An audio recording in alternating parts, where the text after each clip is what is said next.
สุโยที่เคารพกันครับขอบคุณขอบคุณขอบคุณ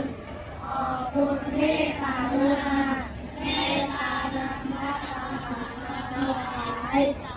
เมตตาคือน้ำใจตั้งแต่นี้ไปตราบตั้งใจทำความดีตอบแทน